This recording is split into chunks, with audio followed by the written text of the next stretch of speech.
What's good, collective? Let's get into it, yeah? Let's see what we get.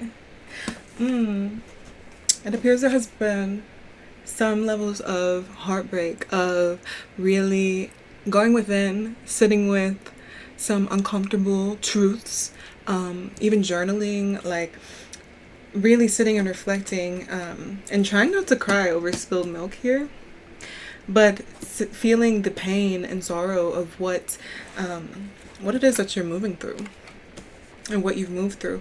It could be a heartbreak within yourself or within another dynamic. And you've learned something here where you're able to actually master yourself in the dynamic. You've grounded yourself within yourself, your own center. And because you've moved through this, um, you're able to kind of lead and guide others through this sorrow, this pain, this heartbreak, this truth, this ache. And you got Six of Wands, right? But it was reversed.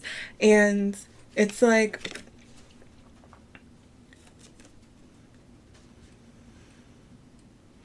there's been a generosity here, but it's like you were overgiving in a dynamic. And that could have led to this heartbreak. And so you're learning how to be balanced, grounded, and to not overgive, and to not overgive your heart, to not overgive to where it's not reciprocal or where it doesn't actually feed your soul, right? Let's see what else. Confirmation.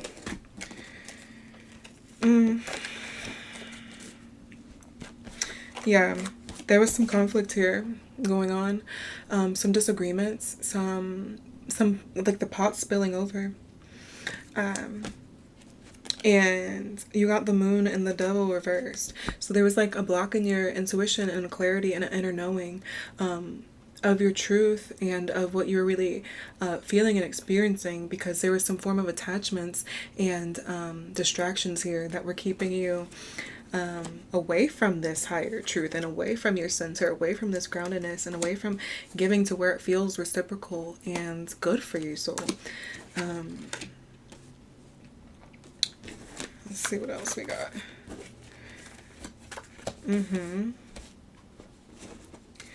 Okay, yeah. So it's like, because of this, because you were so out of balance, and then you faced this heartbreak in some way, whether it was through your own self, right, your self-betrayal, or betrayal in a relationship dynamic, that there was a calling that happened to wake you up, to wake you out of your stupor, and to get you going again, to get you back on track, to say, look, the devil's calling, but your spirit is calling harder and higher and louder, right? Don't fall for it. Wake up, listen to the music, because a new journey is going to come in where you can just take a leap of faith here and trust yourself by stepping away from this heartbreak and sorrow and really just believing in again. And, seeing what options you have available, knowing that you're not limited, and also learning to discern between fantasy and reality, and getting to choose what's truly right for you out of your most abundant timeline, out of your most aligned and intuitive inner knowing, and out of a balanced and sovereign state.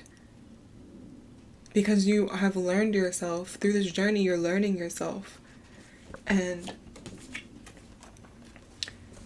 you're getting back centered and anchored into your core, into your truth, into who you actually are.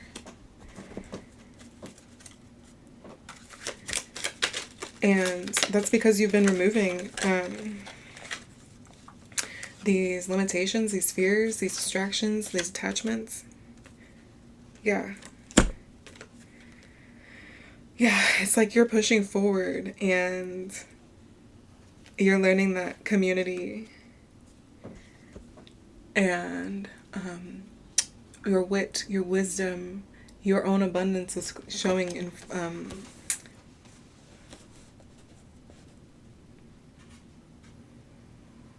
settling in. You're really walking in your own power.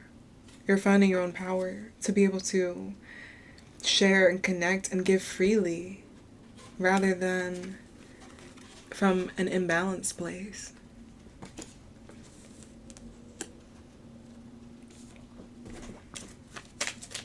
Is there anything else, Spirit, for this collective? I can come through for this message.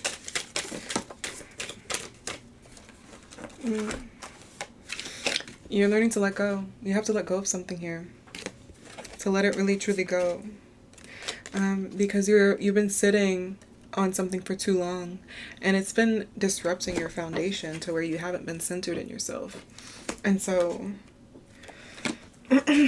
yeah, it's like, it's been taking up your mental space. You've been depleting yourself. You've been up at night in sorrow, contemplating. And that's taken a lot of energy here from you. But as you continue to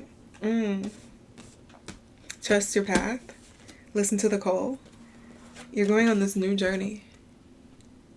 Or a more evolved journey, right? You're still on the same journey, but you're switching the course. Like, you are changing course here to your higher path, so that way you can celebrate and be in community with those that actually align with you. And it's going to be a party, okay? Because this is just, you're a student to life, but in a way that you're not like extracting or seeking from life, but you're really being in relationship with it. And so you're getting to celebrate and be in that joy again, be in joy and contentment and in your inner power.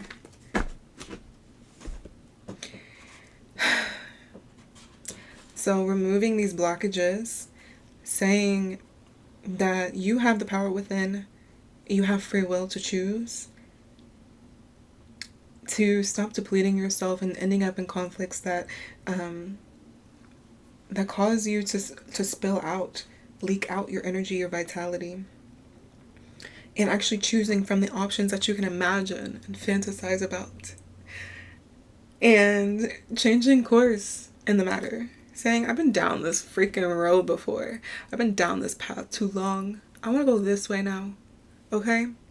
And by doing that, you're balancing the scales. You're letting go. You're letting the things that don't belong there move away. And you're pushing forward in this very sure way.